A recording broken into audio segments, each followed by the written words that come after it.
Welcome to the St. John Sports Spiel. I'm your host, Keon St. John. Great to be with you. Finna break down this good Notre Dame versus South Florida. Yeah, I know it was a blowout. I know you don't want to hear about it, but if you're a Notre Dame fan, you enjoyed this, and if you like to see good defensive football, good offensive football, then you enjoy this as well.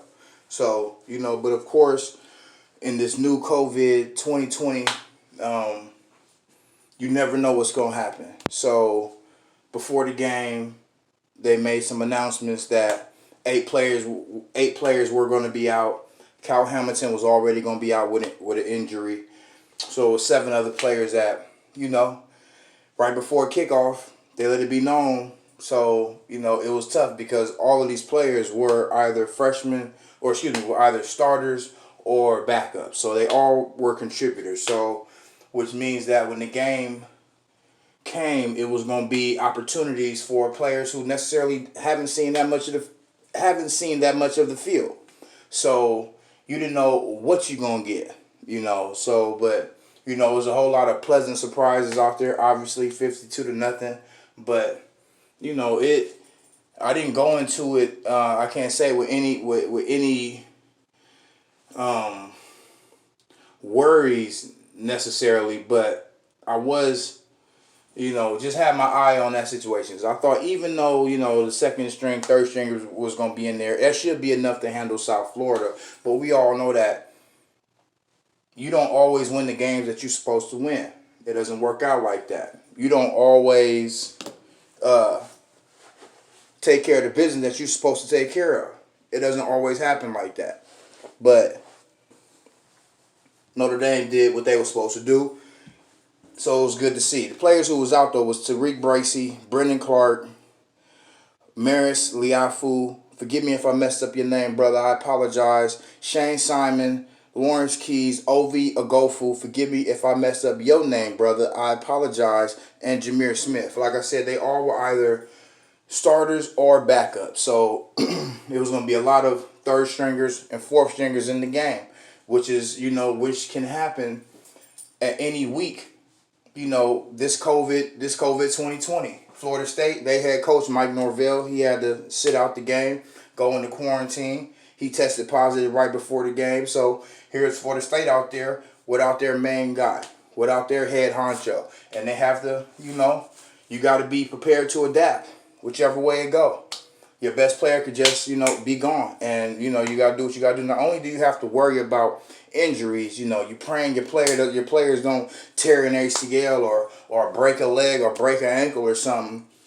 And now you're hoping that they don't get COVID. Because even if they get it, I tell you, they miss that game, they're going to have to miss that next game as well. You're going to have to miss that next game, obviously, because of the whole 14-day. So, it's going to be a weird year. Really, every day of every week, practice leading up to the game is, it's going to be a little worrisome because players are getting tested every day or every other day. So you just don't know what you're going to get. But, I was happy with what Notre Dame did and how they was able to adapt and, adjust to the unseen circumstances. So, that was that. But I really thought, 52-0. Obviously, a lot of things went well. I'm going to start off with the offensive line. I thought the offensive line set the tone. Notre Dame ran the ball very, very well. 3 running backs had touchdowns. Ian Book had 3 rushing touchdowns. Sebo played his butt off. Sebo Flemister. You already know how I feel about Sebo. He run like his name. He run hard. He's not fast. He's not big and strong. He just runs hard. And that's what I want. That's what I want out of my backs. That's what I want you to run harder or do what you can do. Know what you can do and be the best at that. So if you're not if you don't got this skill set, if you don't got that skill set, but you do got this skill set right here, you play with a lot of heart, you're going to play hard all the time, and everybody's going to respect that, which is why he worked his way up through the depth chart and was able to get some PT. And he played well. He had 13 carries for 127 yards. That's a career high for Sebo Flemister. Shout out Sebo. And we're going to give another shout out to Jack Kaiser. Jack Kaiser is a third string. third string linebacker who, because of Shane Simon and Maris Liafu being out, he had to step in. He was, and it's tough being the third team linebacker, seeing your name third on that depth chart. You know, you look on the wall and you see your name, you down here. And, you know, a lot of players, when they see their names down there, they begin to not practice hard. They start slacking in school, and their minds start going a little bit other places. And other players, when they see that, they just work harder. They just work harder. And that's what Jack Kaiser did. Shout out Jack Kaiser. If you stay ready, then you ain't got to get ready. Jack Kaiser, stay ready. Word to Sugar Free. I was impressed with the way he played. I was impressed with the way he was flying all over the field. And, you know, really, I think he put his name in and earned some steady playing time. Even though he got two players ahead of him, he said, "Hey, I can do it." So I think he's gonna get more playing time. You know, shout out Jack Kaiser, player of the game, third string. I was real happy with the way he came in. He didn't know he was gonna start until right before the game, so he went in there and really just let it all hang out. And I think he earned something. I think he earned something. That just shows you, you know, sometimes things don't look good, man, but you still got to keep pushing. You got to keep pushing, man. Eventually stuff is going to hit if you're doing the right things, if you're staying focused, got your mind on, and really staying away from distractions. Distractions will knock you down, will knock anybody down. So, you know, shout out Jack Kaiser, man. I was really impressed with him. Now, like I said earlier, I was really impressed with Sebo. Chris Tyree. I told you about this freshman, Chris Tyree, out of Virginia. I told you about him. He's a star. He's a star. I told you he balled too. He looked good out there. Every time he get the ball, man, he look like he can go.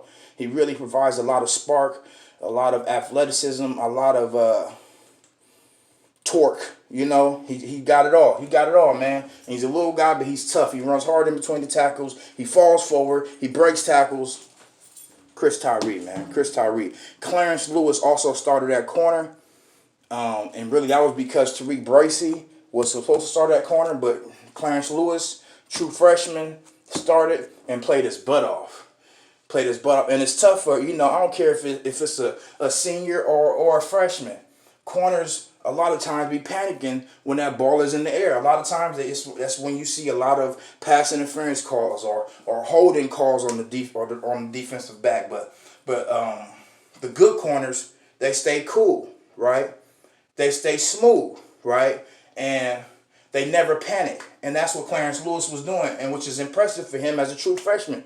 He's going down the field, ball is in the air, he's locating the ball, he's getting the proper handout. You know, he's not panicking and tackling the receiver. Nah, he's real cool and calm, and that says a lot for a true freshman. So shout out Mike Mickens and Terry Joseph. Those are the defensive back coaches. They really, you know, have done a good job developing these DBs, and I really like how he came in. Obviously, though, you come in as a true freshman, you come in ready to go.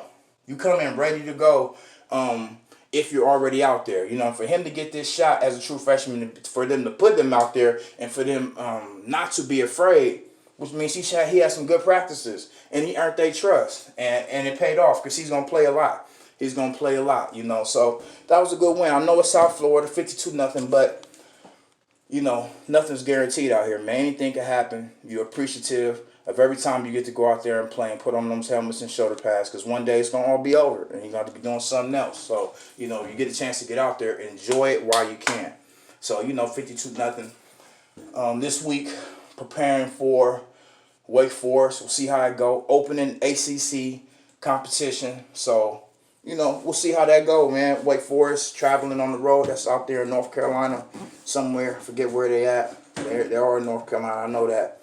So, you know, we gonna check on that this week and see if the guys can keep it going, keep this momentum going, and we'll check on this COVID, man, see how it affects, and hopefully Notre Dame doesn't have any new tests, you know, or new positive tests. Hopefully they can, you know, folks can be winding down, getting out of this quarantine, and then getting ready for the next week. So we'll see how it go, man. Wake Forest, they got a fast offense, they got a decent defense. I mean, yeah, Notre Dame should beat them, but like I said earlier, nothing is guaranteed, so you got to prepare. You got to prepare like you're preparing, you know, to play the best that that you ever really you prepare the same way every time.